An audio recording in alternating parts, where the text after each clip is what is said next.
From London to New York, from Tokyo to Singapore, from Beijing to Paris, all economic activities have been weakened by the sudden outbreak of COVID-19. This is not only a reminiscence of the Black Death that's sweeping the European continent in the middle of the 14th century, or the plague of 17th century London. It is feared that, like dominoes, COVID-19 will not only slow down the pace of the global economic recovery, but also destroy globalization.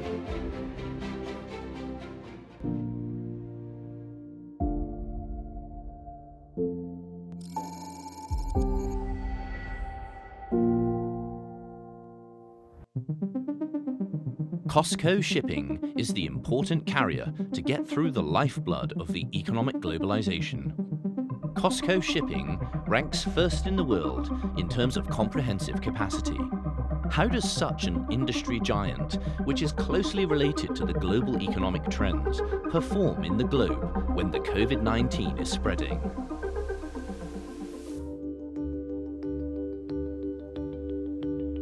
The coronavirus outbreak is certainly have some impact for the global economy and the shipping industry.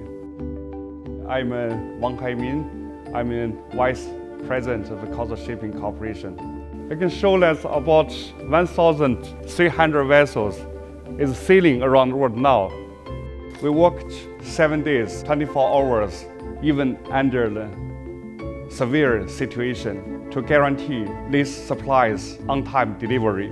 Up to now, we have transported more than 120,000 tons of medical supplies. Since February 10th, we have about 1,035 subsidiaries in China resume work. We believe when the outbreak is faded, the demand will rebound rapidly. China's importance in the global supply chain and the industry will not be undermined. The WHO judges that COVID-19 is not only a super epidemic that spreads across the globe, but also a large infectious epidemic that might be controlled for the first time of human history. David Gosset, a French scholar living in Shanghai, agrees with this view. He also gives a long-term forecast of China's development.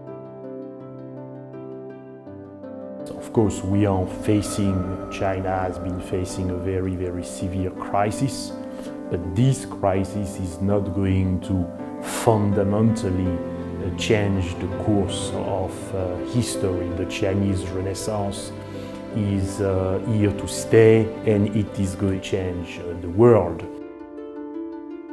My name is David Gosset. I have established the Europe-China Forum in 2002 in order to deepen the links between Europe and China. We have not only seen a resilient China because this coronavirus was a shock. The shock is being absorbed, and by the way, I expect a rapid recovery of the Chinese economy. And when you declare victory over such a crisis, you become stronger. This crisis will not affect the Chinese Renaissance. It might even accelerate the Chinese Renaissance. According to the statistics from the International Monetary Fund, China's contribution to global economic growth has exceeded 30%. Professor Ian Goldin is one of the most authoritative scholars on globalization. In his view, this epidemic has made the world realize China's huge influence in the global economy, and its engine is still full of power.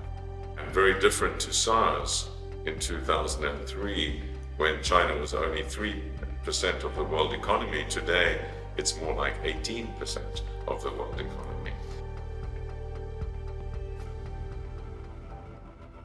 I'm Ian Goldin. I'm the Professor of Globalization and Development at the Oxford Martin School in Oxford.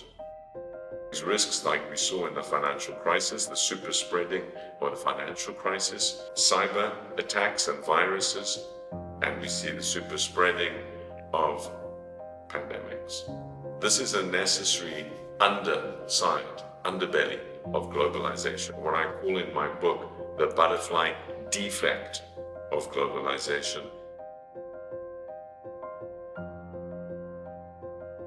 Globalization has been a force for immense progress in the world, including in China. It is the reason why China has grown so quickly over the last 30, 40 years, because it has opened up to the world and become part of the global economic system. What we're seeing now with the coronavirus is a shock to China and to the world. It will slow growth, but this will be a temporary phenomenon. I think we will see recovery, and in fact there might be even some higher level of growth as we catch up with what has not been done during the period where there's been quarantine and disruption to supply chains. So I do not see a disruption to the long-term trend.